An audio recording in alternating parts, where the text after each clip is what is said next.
বিসমিল্লাহির রহমানির রহিম। আসসালামু আলাইকুম। নীতি সহজরান্নার সমাহারে আপনাদের সবাইকে স্বাগতম জানিয়ে আজকে আবার চলে আসলাম খুবই মজার একটি রেসিপি নিয়ে। সেটি হলো চিংড়ি মাছ দিয়ে কাঁকরোল ভাজি রেসিপি। কম বেশি আপনারা অনেকেই এই কাঁকরোল ভাজিটা তৈরি করেন, আবার চিংড়ি মাছ দিয়েও তৈরি করেন, চিংড়ি মাছ ছাড়াও তৈরি করেন। তো যারা একেবারেই তৈরি করতে পারেন না বা যারা তৈরি করে খান নাই, তাদের জন্য আজকে আমি এই রেসিপিটি শেয়ার করেছি। তো আমি খুব সহজভাবে রেসিপিটি করে দেখাবো এবং আমি বাড়িতে তৈরি করলে এই ভাজিটি খেতে খুব বেশি মজার হয়, সেই রেসিপিটি আপনাদের সাথে শেয়ার করেছি। ইনশাল্লাহ আপনাদের কাছে ভালো লাগবে। তো চলুন দেখে নিই কীভাবে রেসিপিটি তৈরি করছি। তো এখানে আমি হাফ কেজি পরিমাণ কাঁকরোল নিয়েছি। কাঁকরোলগুলো আমি খুব ভালো মতো পানি দিয়ে ধুয়ে নিয়েছি। এখন এগুলো আমি ছোট টুকরো করে কেটে নিচ্ছি। তো চুলাতে আমি একটি পাত্র নিয়েছি, তার মধ্যে আমি পরিমাণ মতো বা 4 টেবিল চামচ পরিমাণ সরিষার তেল নিয়েছি। আপনারা রান্নাতে যেই তেলটা ব্যবহার করেন সেই তেলটা এখানে নিতে পারেন। এখন তেলটা গরম হওয়া পর্যন্ত একটু অপেক্ষা করছি। তো তেলটা এখানে গরম হয়ে গেছে। এখন এর মধ্যে আমি দিয়ে দিচ্ছি, এখানে আমার প্রায় 1/3 কাপ পরিমাণ ছোট সাইজের চিংড়ি মাছ আছে। চিংড়ি মাছগুলো আমি খুব ভালো মতো ধুয়ে নিয়েছি। আর আমার কাছে এই সাইজের চিংড়ি মাছই ছিল, তাই আমি এটাই ব্যবহার করছি। আপনাদের কাছে যদি এর থেকে একটু বড় সাইজের চিংড়ি থাকে সেটাও দিতে পারেন, কিংবা একটু বেশি বড় সাইজের চিংড়ি মাছ থাকলে ছোট টুকরো করে কেটেও এখানে ব্যবহার করতে পারেন। এখন চিংড়ি মাছগুলো আমি দিয়ে চুলার জালটা মিডিয়াম হাই হিটে রেখে 2-3 মিনিট এই তেলের মধ্যে ভেজে নিচ্ছি। এতে করে খুব ভালো একটা অ্যারোমা আসবে। তো 2-3 মিনিট মতো ভেজে নেওয়া হয়ে গেছে তেলের মধ্যে চিংড়ি মাছগুলো। আর এখন আমি এর মধ্যে দিয়ে দিচ্ছি 2টি মাঝারি সাইজের আলুগুলো আমি এভাবে পাতলা পাতলা করে কেটে নিয়েছি। আমি আমার পরিমাণ অনুযায়ী সব কিছু এখানে ব্যবহার করেছি। চিংড়ি মাছ, আলু, কাঁকরোল, ঝাল, পেঁয়াজ আপনারা আপনাদের পরিমাণ অনুযায়ী সব কিছু কম বেশি করে নিয়ে নিতে পারেন। আর এখানে কাঁকরোলগুলো আমি এভাবে ছোট টুকরো করে এভাবে পাতলা পাতলা করে কেটে নিয়েছি। আপনারা এভাবে পাতলা পাতলা করে আলু এবং কাঁকরোলটা কেটে নেবেন। এখন এই কাঁকরোলটাও আমি এর মধ্যে দিয়ে দিচ্ছি।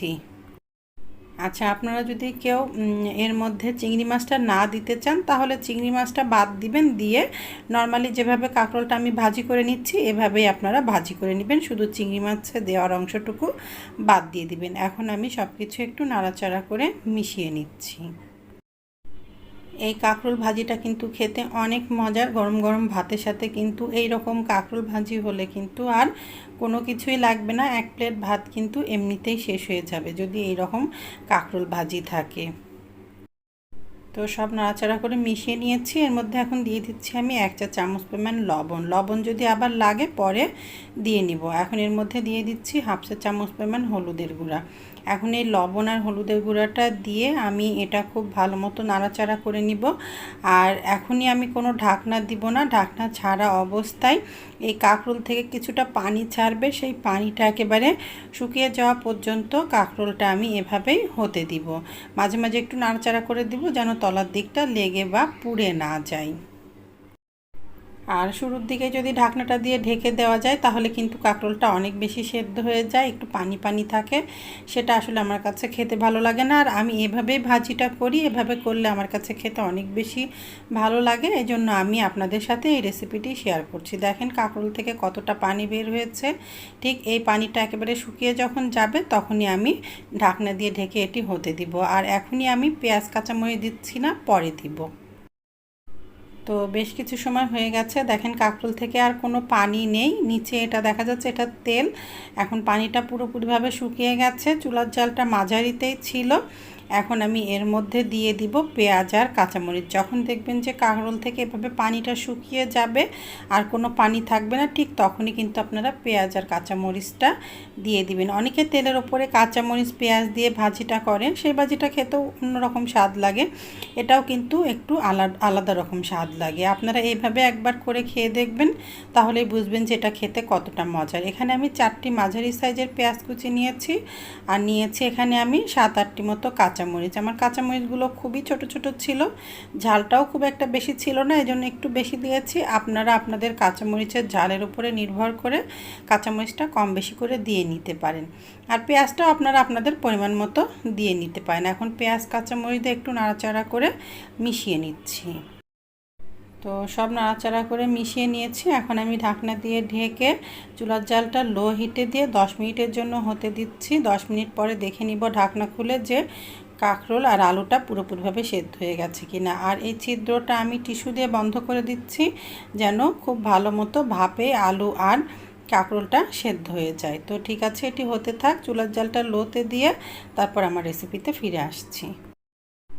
তো প্রায় 15 মিনিট মতো হয়ে গেছে। 10 মিনিট পরে আমি ঢাকনাটা খুলে দেখে নিয়েছিলাম কাঁকরোল আর আলুটা পুরোপুরিভাবে সেদ্ধ হয়েছিল না, এই জন্য আমি আরও 5 মিনিট এটা হতে দিয়েছিলাম। তো 15 মিনিট মতো হয়ে গেছে। দেখেন আলু আর কাঁকরোলটা কিন্তু খুব ভালো মতো সেদ্ধ হয়ে গেছে। আপনারাও 10 মিনিট বা 15 মিনিট পরে ঢাকনাটা খুলে দেখে নেবেন। যদি দেখেন যে কাঁকরোল আর আলুটা পুরোপুরিভাবে সেদ্ধ হয়ে গেছে তাহলে আর ঢাকনা দিয়ে ঢেকে দিবেন না, চুলার জালটা বাড়িয়ে দিয়ে একটু ভাজা ভাজা করে এটি নামিয়ে নেবেন। আর যদি দেখেন যে একটু শক্ত আছে তাহলে আরও কিছু সময় ঢাকনা দিয়ে ঢেকে হতে দিবেন। তো যেহেতু আমার কাঁকরোল আলু সবই খুব ভালো মতো সেদ্ধ হয়ে গেছে, এখন আর ঢাকনা দিয়ে ঢেকে দিব না, চুলার জালটা বাড়িয়ে দিয়ে আমি খুব ভালো মতো একটু লাল লাল করে এটা ভেজে নিচ্ছি। বারবার নাড়াচাড়া করবেন না, এভাবে একটু রেখে দিবেন। তলার দিকটা যখন একটু লাল রং বা ব্রাউন কালার হয়ে আসবে তখন এভাবে নাড়াচাড়া করে দিবেন। মাঝে মাঝে এভাবে একটু ছড়িয়ে রেখে দিবেন। তারপরে দেখবেন তলার দিকটা যখন একটু ব্রাউন কালার বা বাদামি কালার হয়ে আসছে তখনই একটু নাড়াচাড়া করে নেবেন। এতে করে কিন্তু ভাজিটা খেতে খুব ভালো হবে। তো এইভাবেই আমি বারবার একটু করে রেখে দিচ্ছি। তলার দিকটা হালকা একটু বাদামি রং হয়ে আসলে উল্টে পাল্টে দিচ্ছি। তবে খেয়াল রাখবেন যেন তলার দিকটা পুড়ে না যায়, পুড়ে গেলে কিন্তু ভাজিটার স্বাদ নষ্ট হয়ে যাবে। তো এভাবে আমি ভাজিটা করে নিচ্ছি। এই ভাজিটা খেতে কিন্তু ভীষণ মজার হয়। গরম গরম ভাতের সাথে কিন্তু এই ভাজিটা থাকলে আর কোনো কিছুই লাগে না, এক প্লেট ভাত নিমিষেই শেষ হয়ে যায়। তো বেশ কিছু সময় ভাজিটা আমি করে নিয়েছি। এখন প্রায় আমার ভাজিটা করে নেওয়া শেষ। খুব ভালো মতো ভাজা ভাজা করা হয়ে গেছে। এখন আমি একটু নাড়াচাড়া করে চুলাটা বন্ধ করে দিচ্ছি আর আপনাদেরকে আমি পরিবেশন করে দেখাচ্ছি যে ভাজিটা কেমন হলো। তো দেখেন কতটা লোভনীয় হয়েছে, দেখতেও লোভনীয়, খেতেও কিন্তু ভীষণ মজার।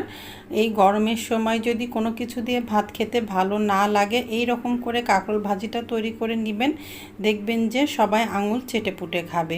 ছোট বড় সবাই কিন্তু খুব পছন্দ করবে। যারা কাঁকরোলটা একেবারেই খেতে পছন্দ করেন না তারাও কিন্তু আঙুল চেটে পুটে খাবে এই রকম করে যদি কাঁকরোল ভাজিটা তৈরি করে দেন।